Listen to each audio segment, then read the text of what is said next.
Good evening and welcome to Poland Daily. I'm Natalia Moczulska, and this is the news. 10 years ago, on May 2nd, 2013, Polish President Komorowski marked the day with a parade of pink flags and a chocolate eagle. Today, Poland celebrates Flag Day, a day of pride for every Polish patriot, and perhaps the most important national symbol. Such a holiday is always a good opportunity for a quick reminder of history. Where did this flag of ours come from in the first place? Why is it that way? And what should it look like? On February 20th, 2004, the Polish Sejm established the 2nd of May as the Day of the Flag of the Republic of Poland. The purpose of the holiday is, among other things, to promote knowledge of Polish identity and national symbols. The holiday of the flag of the Republic of Poland, associated so strongly with our independence, freedom, one could say significant also of an independent Poland. Można śmiało powiedzieć znaczące też i niepodległą Polskę.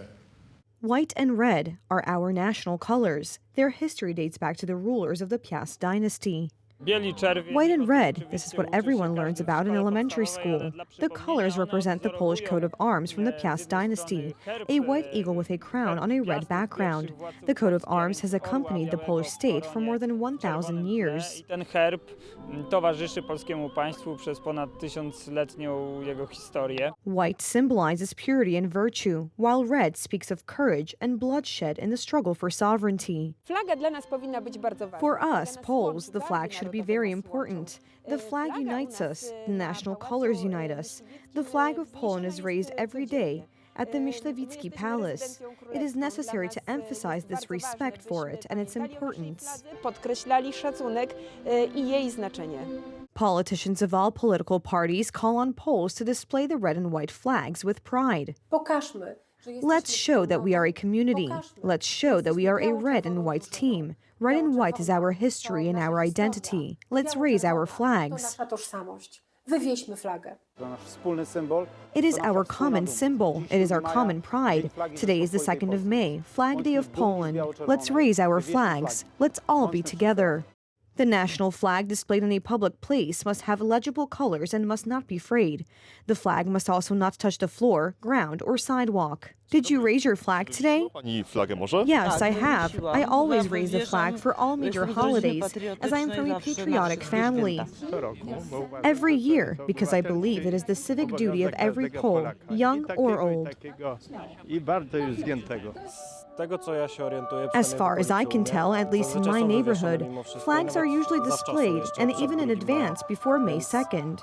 Celebrations of the holiday were held across Poland. For the 10th time, a flag of nearly 600 meters was hung on the lighthouse in Świnoujście. In turn, the Polish record for the longest national flag was broken in Międzyzdroje. The flag is 2.5 kilometers long. Today on May 2nd, Poland celebrates two holidays, Flag Day and the Day of Poles Living Abroad. We have a diverse Polish community, but one thing unites all Poles. They love Poland and miss their homeland. Coraz więcej jest też instytucji. There are also an increasing number of institutions whose representatives, those within them, perform a service to Poland, like soldiers or border guards or priests. They also serve in very difficult conditions, often risking their health and lives to sometimes defend the homeland, and sometimes simply to serve other people. I thank you from the bottom of my heart for this, because you also, or perhaps especially through this, represent all of us. You represent Polishness to those who come to Poland, with whom you meet, as well as to those to whom you bring aid outside Polish borders. But you also support Poles living abroad, as well as those who have Polish roots. It is estimated that about 20 million Poles live abroad on a daily basis. Let's take a look at how the Polish-American community in Los Angeles cultivates Polish traditions. Our special correspondent in LA, Małgorzata Schultz, was on the scene. The annual ball of Southern California's oldest song and dance group was held in Los Angeles.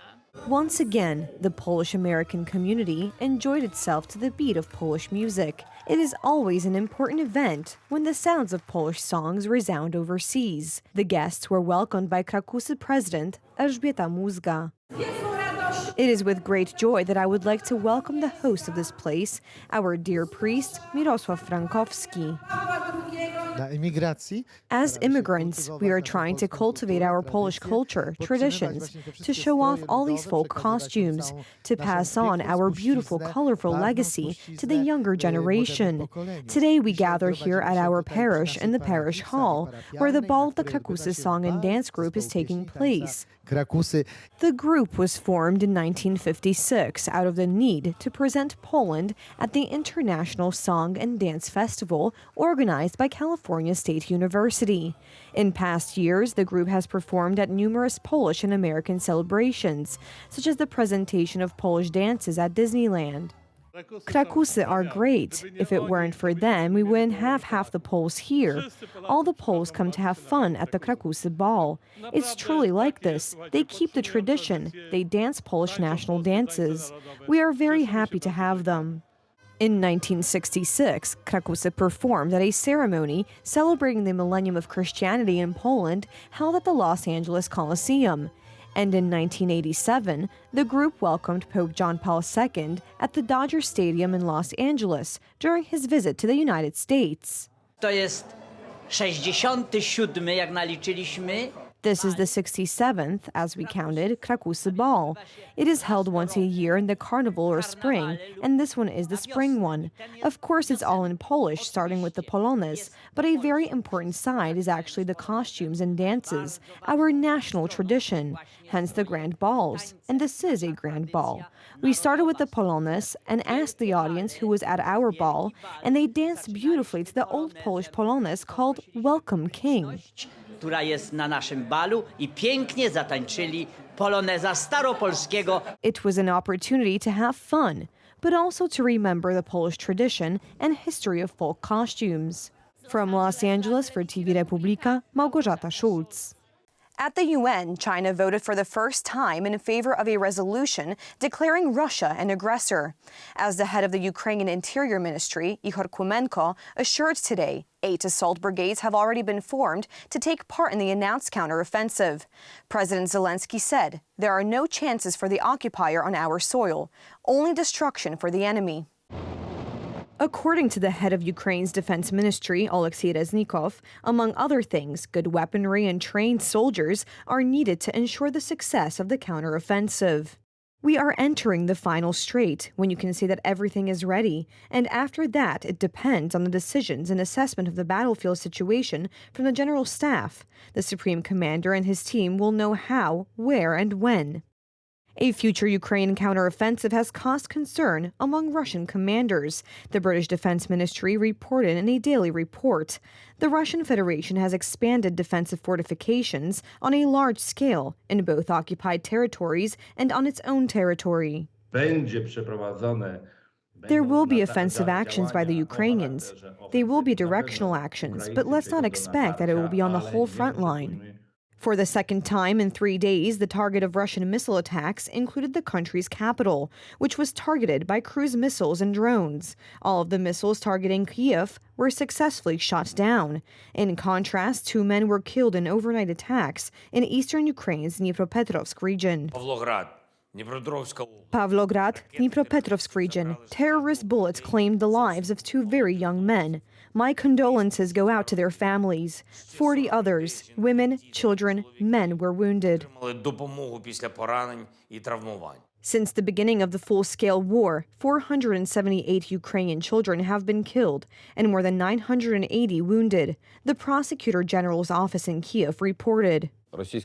Russia continues to use terror tactics. The enemy carried out 19 missile attacks and 17 airstrikes. Unfortunately, among those killed and wounded are civilians, including children. Multi-story residential buildings, houses, schools, hospitals, kindergartens, and other civilian infrastructure were damaged and destroyed. Over the past 24 hours, our defenders have eliminated 460 Russian occupiers, destroyed 9 artillery systems, and 3 air defense systems. The battle for Bakhmut continues. The city has been defending itself for 9 months. National Security Council spokesman John Kirby relayed that according to U.S. intelligence, the Russians have lost 100,000 troops in the fighting at Bakhmut alone. Against all predictions and advice, Ukrainian soldiers are still holding Bakhmut. We are destroying the Wagner Group and other most capable units of the Russian army. We are giving our reserves an opportunity to prepare, and we are preparing for further operations ourselves. Russians have a strong desire for success. May 9th is coming up. It is a symbol of victory for Russia. Therefore, it is expected that at least such a minimal success at the tactical level should be achieved as soon as possible, and that it should be announced on the day of victory as a great strategic success. The Saratov region has canceled its Victory Day parade on May 9th. This is yet another Russian administrative region that is canceling the celebration for security reasons. The region's authorities would prefer to donate the funds saved to support the Russian army in Ukraine. Similar decisions were previously made in annexed Crimea, Kursk, Belgorod, or Orlovsky regions. Thank you so much for joining us this evening. Please stay tuned for Poland Daily Weather, Poland Daily Business, and some of our other programs. But for me, have a wonderful evening.